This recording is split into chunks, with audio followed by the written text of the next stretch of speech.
What if everything you believed about being rich was completely wrong?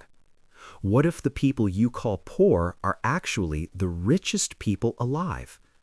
This is the story of a wealthy father, a quiet son, and a journey that revealed a truth no amount of money could hide. In a thriving town filled with markets, merchants, and elegant homes, there lived a man whose name was almost synonymous with wealth. His mansion stood proudly on the highest hill in the town, its tall gates made of iron, its walls built with polished stone that shimmered in the sunlight. The gardens around the house were perfectly trimmed. Colorful flowers lined the walkways. Servants moved quietly from one corner of the estate to another, making sure everything remained flawless. Inside the mansion, luxury filled every room. Huge chandeliers sparkled like frozen waterfalls of light. Expensive carpets from distant lands covered the floors. Rare paintings hung on the walls. The man loved his life, but more than that, he loved talking about it.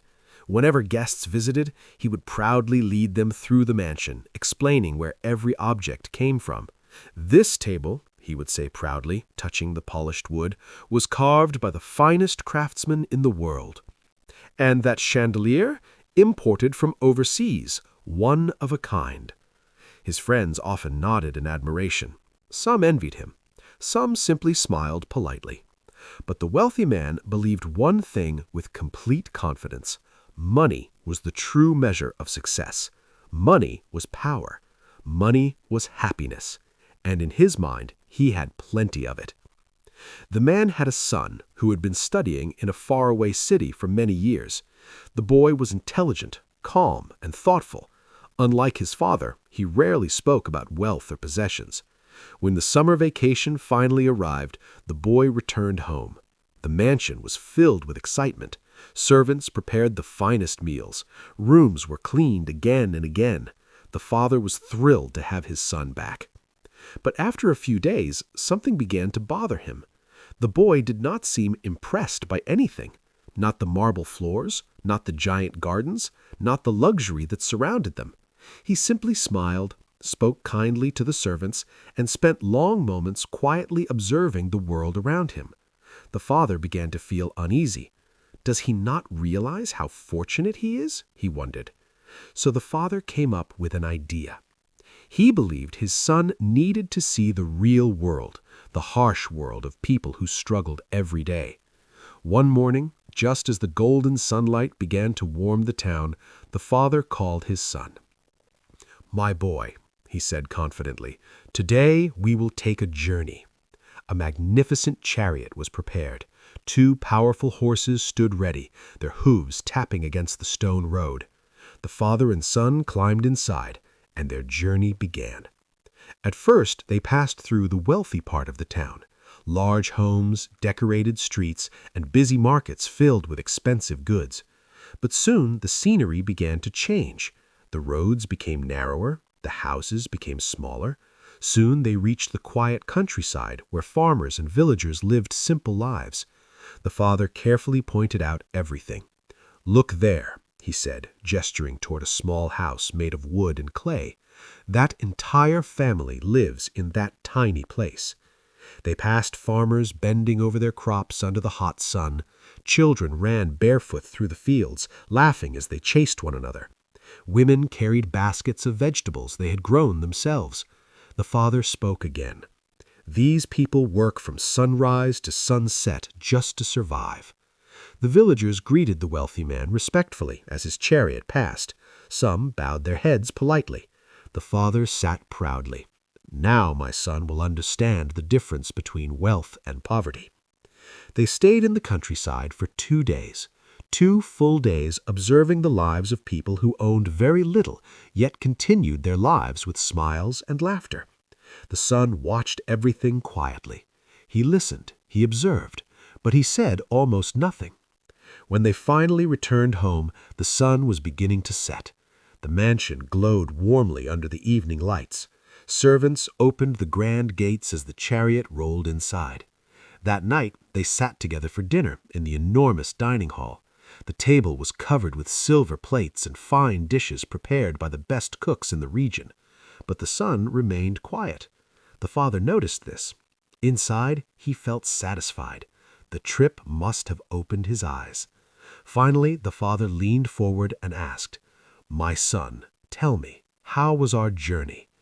The boy smiled softly. "It was wonderful, father. I truly enjoyed traveling with you." The father nodded proudly.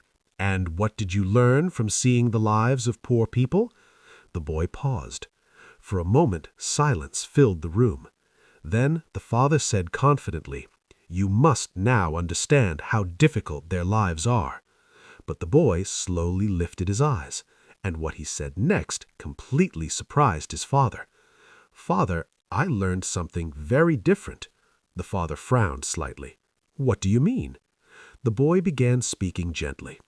"Father, I noticed that we only have 2 dogs guarding our home, but the villagers have many dogs running freely around them." The father listened quietly. The boy continued, "We have a beautiful swimming pool in our garden, but they have a great river and a wide bay that stretches endlessly." The father shifted in his chair. The boy kept speaking. "At night, we turn on expensive lamps to light our home, but they sleep under a sky filled with countless shining stars." The room grew quieter. The boy pointed toward the distant countryside. "We live on a small piece of land surrounded by walls, but they live in open fields that stretch beyond the horizon." The father felt something deep inside his heart begin to change, but the boy was not finished. "Our home is protected by gates and guards, but they are protected by their neighbors, their friends, and their families. We buy our food from the markets, but they grow their own food with their hands." The father now sat completely silent. Every word from his son felt like a mirror reflecting a truth he had never considered. Then the boy looked at his father with sincere gratitude. "Thank you for taking me on this journey." The father looked confused. "Why?" The boy smiled warmly and said the words that would stay with his father forever. "Because today I learned something important. I learned how poor we really are." The wealthy man was stunned. For the first time in his life, he felt speechless. All his gold, all his houses, all his possessions suddenly felt small, because his son had shown him something priceless: contentment, freedom, community, joy, things that money could never buy. Moral? Money can buy houses, but it cannot buy a peaceful home. Money can buy food, but it cannot buy gratitude. Money can buy luxury, but it cannot buy happiness. True wealth lives in simple joys, loving relationships, and a grateful heart.